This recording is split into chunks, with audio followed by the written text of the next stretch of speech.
तो पहली न्यूज़ है ये, GOM to decide on the tax on health life cover soon.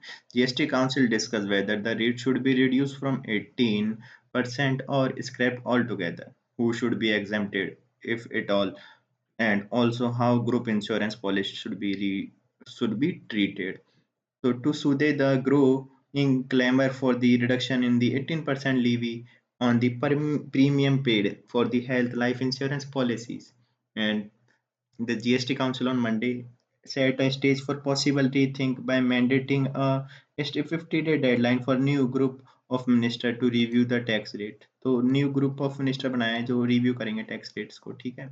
तो इन्होंने क्या है एक बना दिया, उसके बाद तो अब क्या है ये क्या क्या कर रहे हैं, हुआ क्या है देख। तो health and life insurance premium है, उसके लिए 50 डे की डेडलाइन बनाई है और GOM बनाया है जो देखेंगे 80% से कम करना है या नहीं करना, ठीक है। फिर rationalising GST rate and slab, तो इसके लिए भी बोला है कि 23 सितंबर को मीटिंग होगी, उसमें डिस्कस करेंगे। फिर GST कंपनसेशन सेस के लिए भी new minister group is being formed to deliberate on the future of the levy on the few select item including automobiles and demerit goods। तो इन पे भी देखेंगे ये लोग, ठीक है। तो इन सब पे तो इन्होंने GM बनाए। अब अप्स एंड डाउन्स किन में हुए हैं, तो टैक्स ऑन 3 कैंसर ड्रग हैं उनको कम कर दिया है, 12 to 5% कर दिया है। Levy on car seat cover up from, तो ये कार सीट है इनको कर दिया 18 से 28 के बीच में। और टैक्स ऑन सम एक्सट्रूडेड सेवी स्नैक्स, तो स्नैक्स होते हैं यानी फूड प्रोडक्ट्स, उन पे भी कर दिया है, उनको कितना कर दिया है 18 से 12% कर दिया है, ठीक है। अब यहाँ पे कैंसर ड्रग हैं, उनके नाम बताएं, तो उनके नाम कुछ ये हैं, तो ये नाम है, अब ये मेरे से पढ़े तो जाएंगे नहीं, जो भी हैं देख लेना भाई।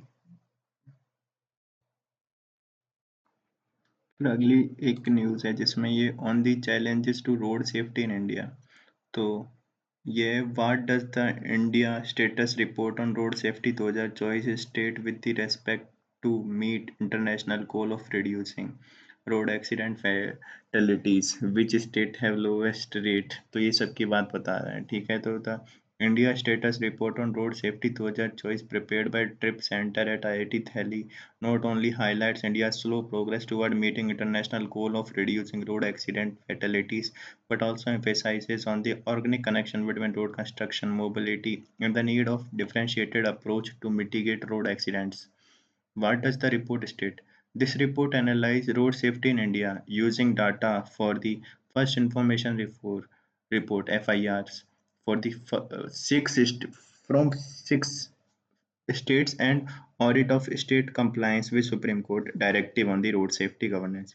It exposed disparity in the road traffic death rate across the states, emphasizing the vulnerability of the motorcyclist, and the high rate of fatal crashes involving truck road traffic injuries remains major public health challenge in India, with little progress in reducing fatalities. Despite the advancement in other sectors, most Indian states are unlikely to meet the United Nations Decade of Action for the Road Safety goals to have traffic death by 2030. In 2021, road traffic injuries were the 13th leading cause of the death in India and 12th leading cause of health loss major in disability adjusted life year, ठीक है।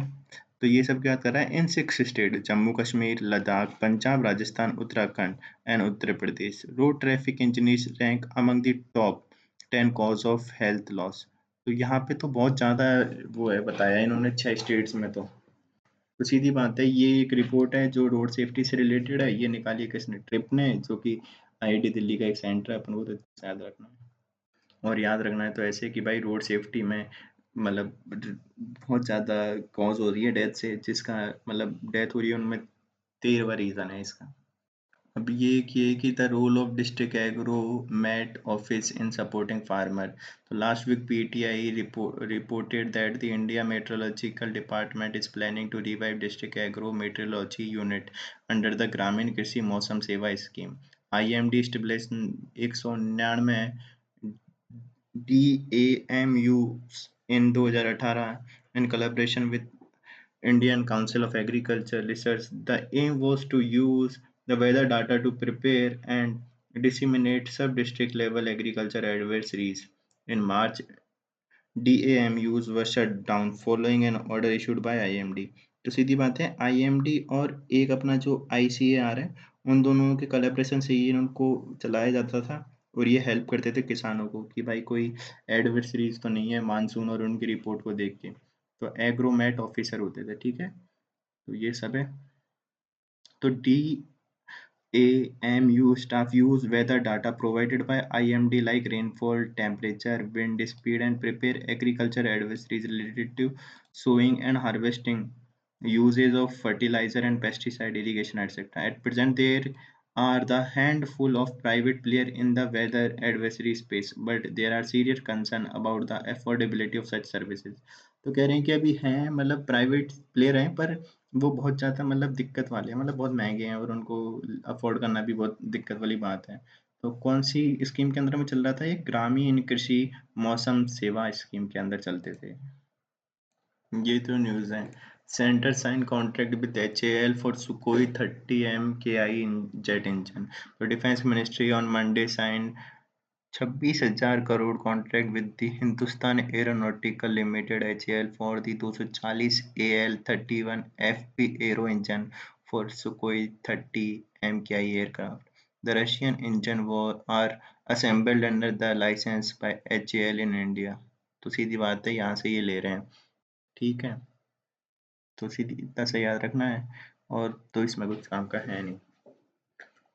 फिर अगला, CDS General Chauhan released Doctrine of Amphibious Operation. The CDS Anil Chauhan released Joint Doctrine for Amphibious Operation during the Chief of Staff Committee meeting held on Monday. The doctrine is a key, keystone publication which will provide guidance to commander for the conduct of amphibious operation in today's complex military environment, the defense ministry said in the statement.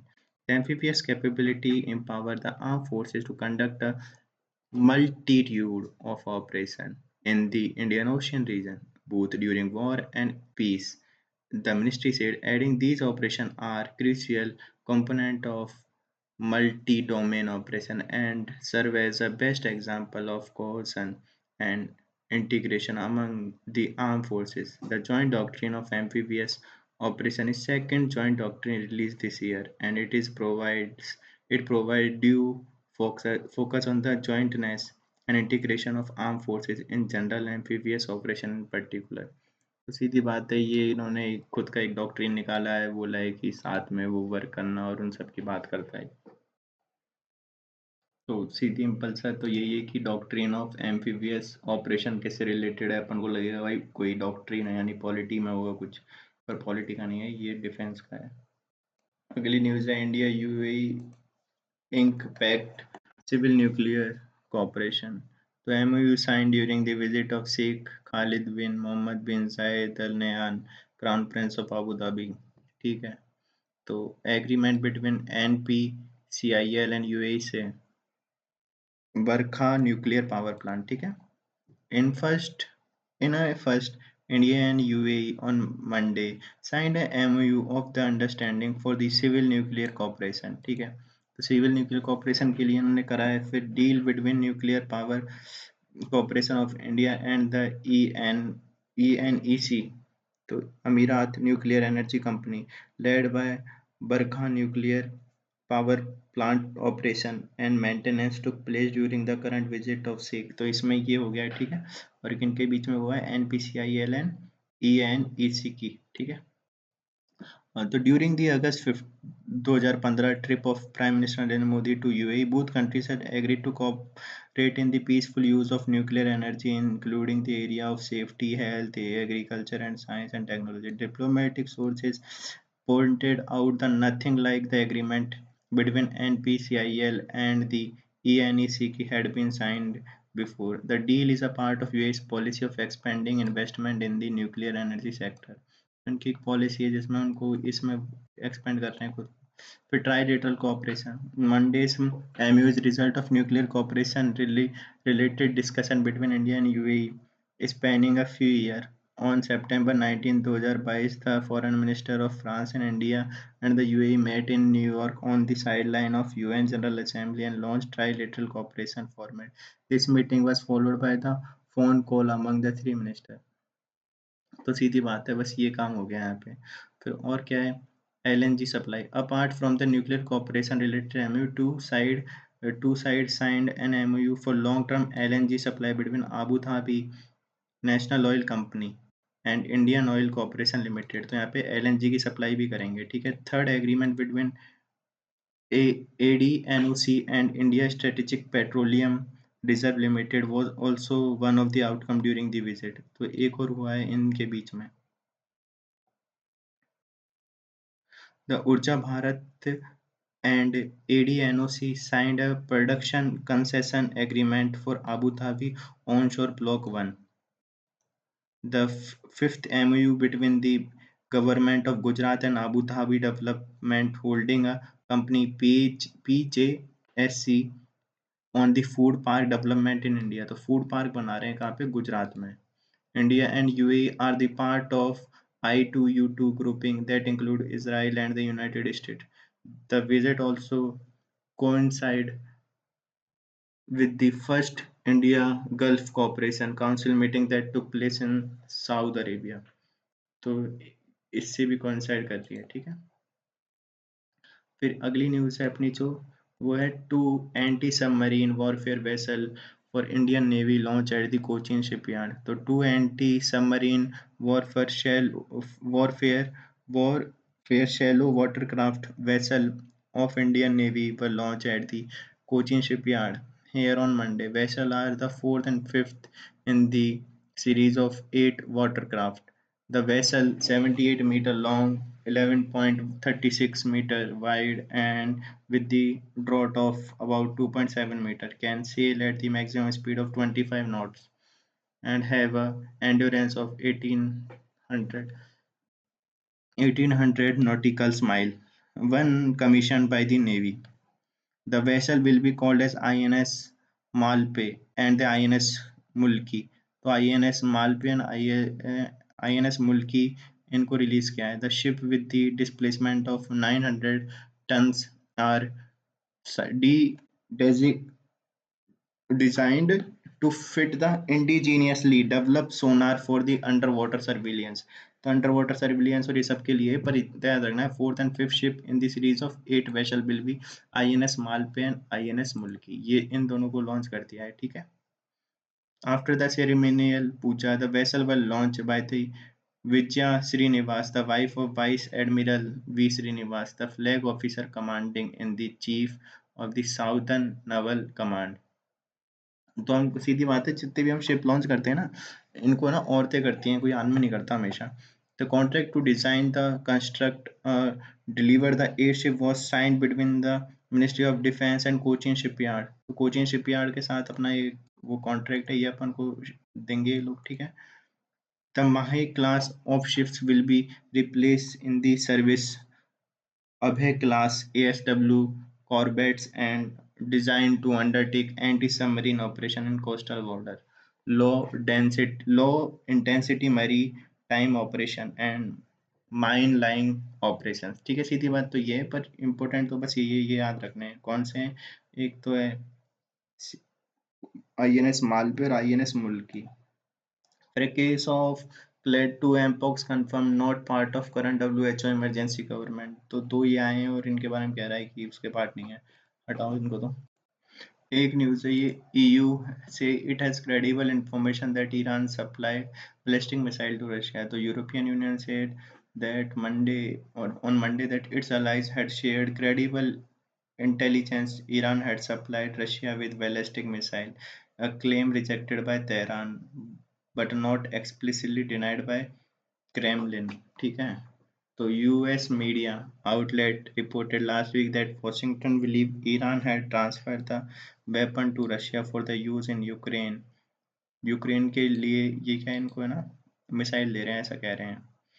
We are aware of the credible information provided allies on the delivery of Iranian ballistic missile to Russia, EU spokesperson Peter इसने कहा है, ठीक है। तो while Iran has denied the West accusation, Moscow has not explicitly denied।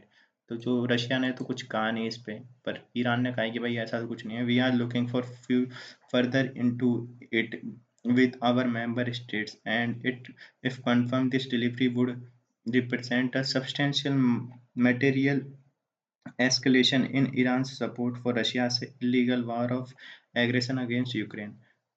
Mr. Stano added that EU leader unanimous position has always been clear. The European Union will respond swiftly and in coordination with international partners, including with new significant restrictive measures against Iran. EU sanction. Iran Foreign Ministry rejected the accusation. The West has been warning the Tehran against sending Russia missile for the month, and the EU has already repeatedly hit Iran with sanctions for supply of drone to Moscow for war in। तो सीधी बात है इसके ऊपर काफी war वो लगा दिए sanction Iran के ऊपर पर कहा है कि ये सप्लाई कर रहा है और वो मना कर रहा है कि भाई हमने नहीं करी।